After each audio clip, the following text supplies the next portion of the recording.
할렐루야. 오늘도 우리에게 주신 하나님의 말씀을 사모하며 성전에 오르신 모든 성도님들의 발걸음과 또 영상으로 함께 참여하시는 성도님들의 삶 가운데 우리 구주 예수 그리스도의 은혜와 평강이 충만하시기를 간절히 축원합니다. 오늘 말씀의 제목은 잠자는 다수가 아니라 깨어있는 한 사람입니다. 잠자는 다수가 아니라 깨어있는 한 사람. 오늘 말씀을 통해서 영적으로 잠자는 가운데 있었던 이스라엘 백성이 아니라 유다 백성이 아니라 깨어있는 한 사람, 에스겔과 같이 깨어있는 한 사람이 되시기를 간절히 축원합니다. 이 에스겔은 제사장 가문에서 자랐습니다. 그의 이름의 뜻은 하나님이 강하게 하신다, 또 하나님이 단련시키신다라는 뜻을 갖고 있습니다. 그가 한 25살 때쯤 되었을 때 예루살렘이 멸망하고 바벨론의 포로로 끌려가게 되었습니다. 제사장으로서 예루살렘 성전이 훼손되는 것, 또 그리고 한 나라의 젊은이로서 나라가 망하고 적국에 포로로 끌려가며 그의 마음이 얼마나 참담했겠습니까? 바벨론으로 간 이스라엘 백성들, 그들은 앞으로 그들이 어떤 삶을 살게 될지, 어떻게 살아가는 것이 그나마 목숨을 유지하며 조금이라도 편하게 살아갈 수 있는 길인지 고민했을 것입니다. 그리고 몇 년이 흘러서 바벨론의 생활도 익숙해져 갈 그때쯤에 에스겔이 하나님의 말씀을 전하기 시작합니다. 그때가 그가 한 30세 정도 되었을 때입니다. 유다 백성이 바벨론으로 끌려간 지 6년 정도가 지났을 때입니다. 이때 에스겔은 왜 하나님이 선택받은 민족, 선택받은 이 예루살렘이란 도시가 멸망하게 되었는지 선포함과 동시에, 그러나 이것이 끝이 아니라는 것, 분명한 하나님의 뜻이 있고 결국 하나님께서 자기 백성을 구원하실 것이라는 소망의 메시지를 전했습니다. 이처럼 하나님은 우리의 죄를 깨닫게 하시고 돌이키게 하시고 회복시키시는 분인 줄 믿습니다.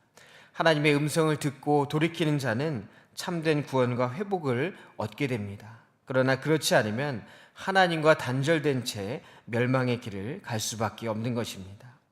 에스겔은 당시에 나이가 많지는 않았지만 제사장이기도 했고 또 예언자로 활동하기도 했기 때문에 포로로 잡혀왔던 많은 유다의 장로들이 때때로 그를 찾아와 하나님의 뜻을 구하곤 했습니다. 오늘 본문은 에스겔이 환상 가운데 왜 이스라엘이 하나님의 백성임에도 불구하고 하나님과의 관계가 끊어지고 고통을 당하고 있는지에 대해서 말씀하고 있습니다. 먼저 오늘 본문을 크게 세 부분으로 나눠보면 1절부터 5절까지는 환상 중에 본 예루살렘의 우상 숭배에 대한 말씀이 나오고 있습니다. 또 6절부터 13절까지는 유다의 지도자들의 우상 숭배에 관한 말씀입니다. 또 14절부터 마지막 18절까지는 더욱더 가증한 죄, 점점 더 우상 숭배가 깊어지는 것을 기록하고 있습니다. 이처럼 다양한 우상 숭배, 그들의 성전 깊숙이까지 우상 숭배가 가득 찬 이 환상 이야기는 이들이 이유 없이 고통을 당하는 것이 아니라, 예루살렘이 이유 없이 함락된 것이 아니라 이들이 이전에 신앙생활이 완전히 무너지고 우상 숭배 가운데 악한 삶을 살았기 때문에 이스라엘이 또 유다 땅이 멸망당하게 되었다는 것을 말씀하고 있는 것입니다. 우리가 고통을 당할 때 가장 큰 고통은 이유 없이 당하는 고통입니다. 그런데 그 이유를 알게 되면은 고통을 통해서 깨닫게 되는 것이 있습니다. 하나님은 바벨론 포로기 이 기간 동안에 단순히 치욕과 고통, 하나님으로부터 버림받은 의미 없는 시간들이 아니라 에스겔의 이름처럼 유다 백성이 더욱더 강하게 되는 기간, 또 훈련의 기간, 정화의 시간이 되기를 원하셨던 것입니다. 오늘 본문 말씀을 함께 나누며 여전히 우리에게도 돌아오라 말씀하시는 하나님의 음성을 들으며 영적인 깨달음을 얻고 또 기도의 제목을 얻고자 합니다. 첫 번째는 내 삶의 주인을 날마다 확인해야 합니다. 내 삶의 주인을 날마다 확인해야 합니다. 유다의 장로들이 에스겔과 함께 있을 때 하나님의 영이 에스겔에게 임했습니다. 아마도 유다의 장로들은 삶의 문제들에 대해서 지혜를 얻고자 에스겔을 찾아갔을 것입니다. 하지만 하나님은 환상을 통해서 더욱더 근본적인 문제에 대해서 말씀하고 있습니다. 하나님은 불과 같은 모습으로 나타나셔서 에스겔에게 예루살렘 성전의 모습을 보여주십니다. 허리 아래는 불 같고 허리 위로는 광채가 나는 쇠 같은 모습으로 나타나셨습니다. 이런 모습으로 나타나셨다는 것은 심판의 때가 임했다는 것을 보여주시는 것입니다. 그런데 성전에서 에스겔이 본 것은 충격적인 것이었습니다. 왜냐하면 이 성전은 하나님께 예배드리고 또 이스라엘 백성들이 자신의 죄를 갖고 성전에 나와 제사를 드리며 죄가 씻김받는 용서의 자리였습니다.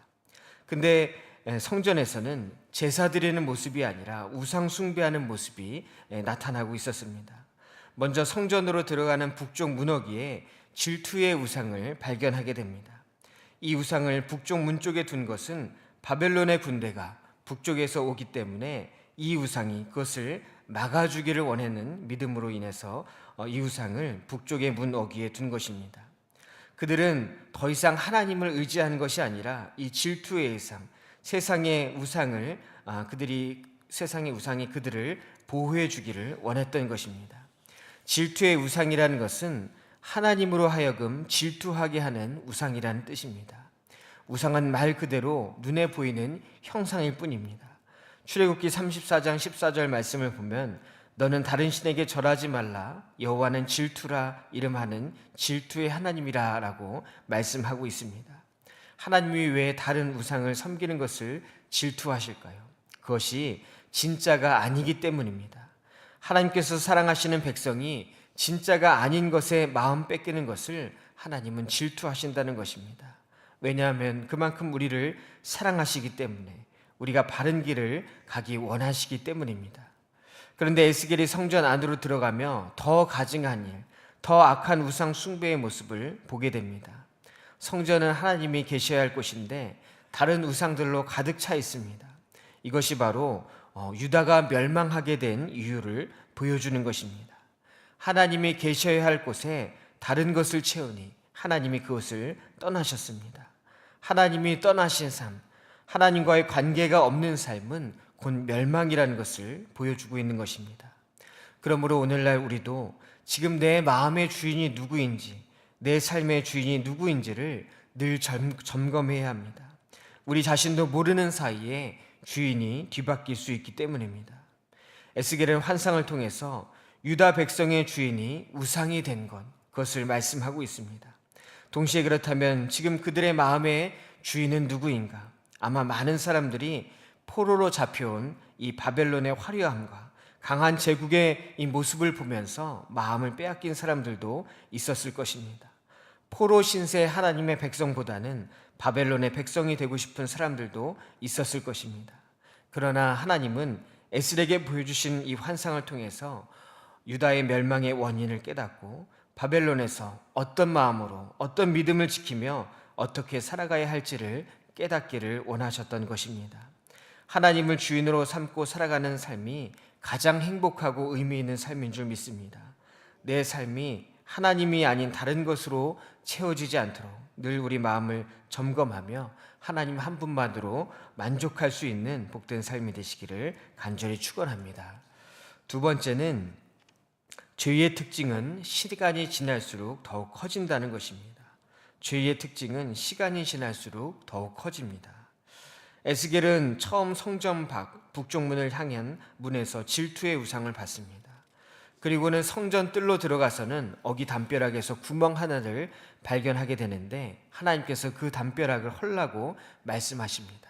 그래서 헐었더니 거기 문 하나가 있습니다. 그리고 그곳에서 곤충들과 짐승의 형상을 만들어 놓고 우상 숭배하는 모습을 보게 됩니다. 이스라엘 백성이 애굽에 있을 때 이미 하나님께서 재앙을 통해서 곤충들, 이 짐승들을 섬기는 것이 얼마나 어리석은 것이며 그런 우상들에게 아무 힘이 없다는 것을 이미 보여주셨습니다. 그러나 여전히 그들의 마음 가운데는 우상 숭배의 유혹을 이기지 못하는 마음이 있었습니다. 이어서 담무스라는 신이 나오고 또 태양을 숭배하는 모습이 나옵니다. 담무스는 바벨론의 신입니다. 풍요를 상징하는 신이었습니다. 이 신을 섬기는 모습은 아주 음란했습니다. 14절에 여인들이 앉아 담무스를 위해 애곡하다라는 표현이 있는데 여인들이 울면 남자 신인 단무스가 지상세계로 올라와서 비를 뿌려 풍성한 결실을 맺게 한다는 믿음으로 이러한 행동을 했던 것입니다. 이 세상 천지 만물을 주관하시는 분이 하나님이라는 것을 잘 알고 있는 유다 백성이 우상을 섬겼던 것입니다. 그것도 적국의 우상을 섬기며 그들의 풍요를 부러워했던 것입니다. 그런데 더 나아가 환상 가운데 성전의 현관과 또 제단 사이에서 약 25명이 태양을 숭배하는 것을 보게 됩니다. 여기서 25명은 제사장 24명과 대제사장을 말하는 것입니다. 제사장들까지 우상 숭배를 했다는 것은 사회 전체가 우상 숭배로 인해 완전히 타락했다는 것을 보여주는 것입니다. 그들이 멸망당한 것은 경제적인 문제도 또 군사적인 문제도 정치적인 문제도 아니었습니다. 영적인 문제, 우상 숭배로 인한 타락과 죄로 인해서 멸망하게 되었던 것입니다. 이처럼 우상 숭배, 죄의 유혹은 처음에는 작은 것으로 시작하지만 우리도 모르는 사이에 점점 커지다가 결국 모든 자리를 차지하게 됩니다. 하나씩 죄의 유혹에 잠식되어 있던 유다, 결국 그들은 바벨론의 포로로 끌려와 비참한 신세가 되었던 것입니다. 영적 타락은 단순히 외적인 행동에서 오는 것이 아니라 마음의 상태에서 시작이 됩니다.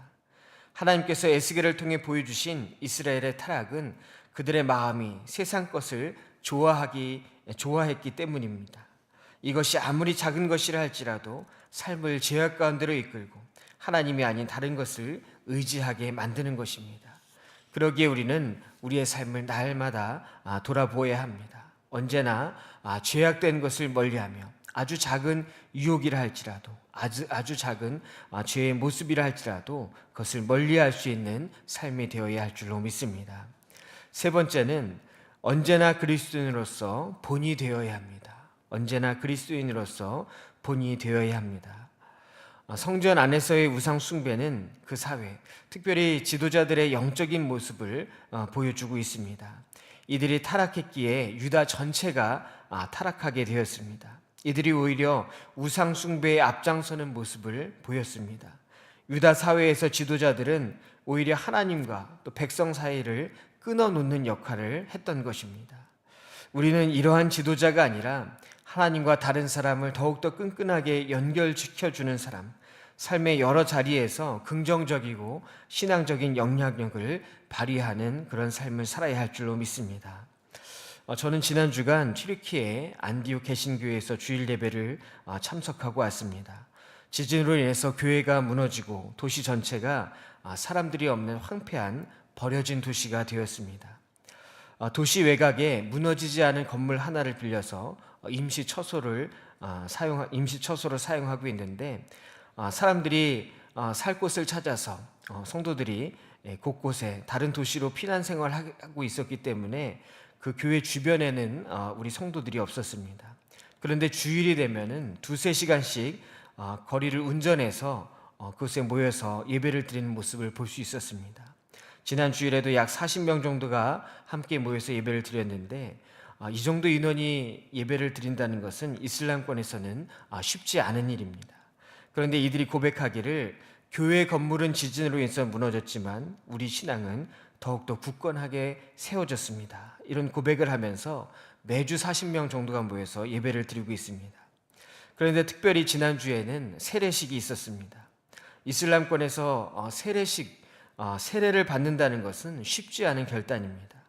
그런데 한 부부가 어린 자녀들을 데리고 나와서 세례를 받으며 고백하기를 교회를 다닌 지 10년 만에 얼마 전에 자신들이 세례를 받았는데 세례를 받고 나니 얼마나 기쁜지 자신의 자녀들도 세례를 받는 그리스도인으로 살면 좋겠다 하는 마음에 자녀들에게 세례를 주었던 것입니다. 이 자녀가 8살, 6살짜리 여자아이들이었습니다. 또 이어서 한 여자 중학생이 세례를 받는데 우리나라 나이로 한 중학교 3학년 정도 되는 나이였습니다. 그런데 세례를 받기 전에 먼저 나와서 신앙 고백을 하는데 울면서 고백하기를 저는 저희 엄마 때문에 세례를 받습니다. 엄마가 세례를 받으라고 해서 받는 게 아니라 엄마가 그리스도인으로 살아가는 모습을 보면서 나도 저렇게 살고 싶다. 나도 엄마처럼 살고 싶다. 그래서 세례를 받게 되었다는 것입니다. 이슬람 사회에서 세례를 받고 기독교인이 된다는 것은 많은 결단이 필요합니다. 그곳에서 공무원이 되려면 6대가 무슬림이어야 한다고 합니다. 그래서 성도의 자녀 중에서는 법대를 수석으로 졸업하고도 검사나 판사가 되지 못한 경우도 있다고 합니다. 하지만 그들은 이슬람 땅에서 그리스도인으로 살기를 결단했습니다. 물론 하나님을 만난 기쁨도 있지만 그들의 어머니, 또 형제, 부모, 친구의 모습을 보면서 나도 저렇게 신앙생활을 해야겠다. 나도 저렇게 하나님의 사람으로 살아가야겠다는 감동이 있었기 때문입니다.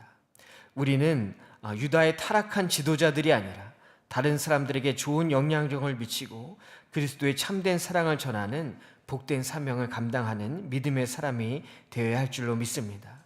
오늘도 만나는 모든 사람들에게 우리 자신이 복음이 되며 또 우리가 나누는 모든 대화가 복음이 되며 영적으로 잠들어 있는 다수가 아니라 한 명의 깨어있는 믿음의 사람으로 주님과 동행하는 복된 삶이 되시기를 간절히 축원합니다.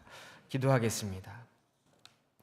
사랑의 주님, 오늘도 복된 하루를 허락하시고 주님의 은혜 가운데 거하게 하심을 감사를 드립니다. 우리의 삶이 세상의 유혹에 휩쓸려 죄악과 우상 숭배의 삶을 살아가는 것이 아니라 오직 하나님 한 분만으로 만족할 수 있도록 주님 인도하여 주시옵시고, 언제 어디서나 죄의 유혹 가운데 빠지는 것이 아니라 하나님 말씀을 붙잡고 승리할 수 있는 복된 삶이 되게 하여 주시옵소서.